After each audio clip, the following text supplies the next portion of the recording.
Selain handphone di tangan, ada satu benda yang susah lepas dari hidup kita. Tiap hari dipakai buat bungkus gorengan, sedotan minuman, atau jadi bagian benda-benda lainnya di sekitar kita. Dialah plastik. Benda ringan yang karena kuat dan praktisnya bikin disukain sama banyak orang. Tapi, masalah terus muncul, karena gara-gara ulah kita juga, sampah plastik kini jadi ada di tanah, di sungai, dan sampai bikin benua sendiri di samudra di sana. Sekarang, kita mungkin makin ngeri, mikirin seberapa banyak sih sebenarnya sampah plastik di dunia, dan sebahaya apakah mereka?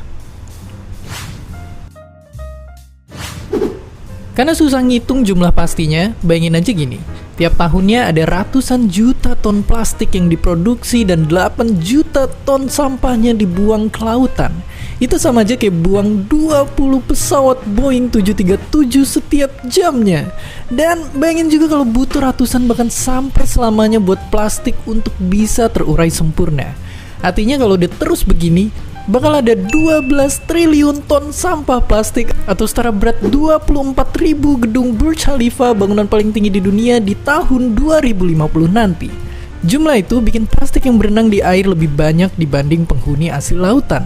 Sungguh mengerikan. Tentu denger itu bikin kita ngeri setengah mati karena kiamat gara-gara dunia yang ketimbun plastik nggak terdengar keren sama sekali. Makanya ini mesti berhenti sekarang. Karena sampah-sampah itu bikin hewan-hewan di alam liar jadi menderita karena kita. Bahkan gak cuma itu aja, kita pun juga terkena bahaya yang kita buat sendiri karena nyatanya sampah plastik yang mengecil atau nama kerennya mikroplastik bisa dimakan oleh ikan yang nantinya masuk lagi ke perut kita sendiri, yang nantinya juga berpotensi nimbulin penyakit. Oke, sampah plastik emang jadi masalah besar dunia. Tapi ngomongin itu, kita juga terlibat karena faktanya Indonesia jadi penyumbang sampah plastik terbesar kedua di dunia. Tapi kalau masih mikir solusinya adalah buang sampah pada tempatnya, itu udah nggak efektif lagi. Sekarang kita harus mulai ngurangin pakai plastik atau milih pakai plastik yang bisa digunain berulang kali. Buat makan atau minum, bawa tempat makan dan botol minum yang bisa dipakai ulang. Kalau beli barang belanjaan di luar, selalu bawa kantong belanja sendiri yang dari bahan yang bisa dipakai berkali-kali kayak katun atau kanvas. Atau kalau lagi kepengen banget pakai kantong plastiknya jangan langsung dibuang, karena siapa tahu bisa dipakai lagi. Tapi mau plastik atau bukan, semua barang yang kita pakai pasti ada masa akhir pemakaiannya, yang ujung-ujungnya harus dibuang juga. Makanya kita harus tahu tempat yang benar buat ngebuangnya. Ingat kalau sampah plastik buangnya ke tempat yang ada tulisan anorganik berwarna kuning. Kalau sampah bekas makan ke yang tulisan organik berwarna hijau.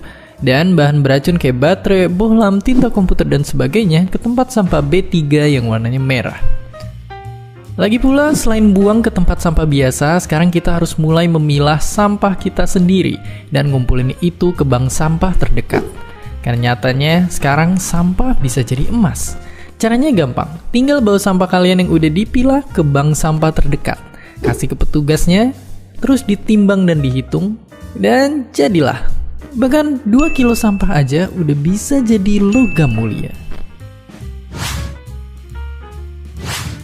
Oke, sekarang kita tinggal milih, sampah kita mau terus numpuk sampai jadi gunung atau jadi gunungan emas.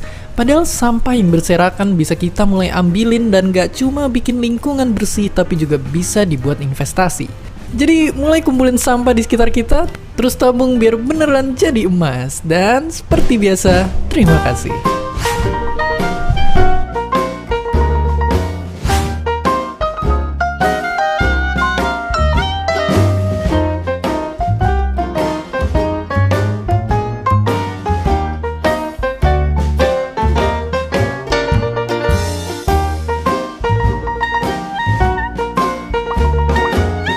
Terima kasih udah nonton Kok Bisa? Punya pertanyaan lagi? Tulis aja di kolom komentar di bawah.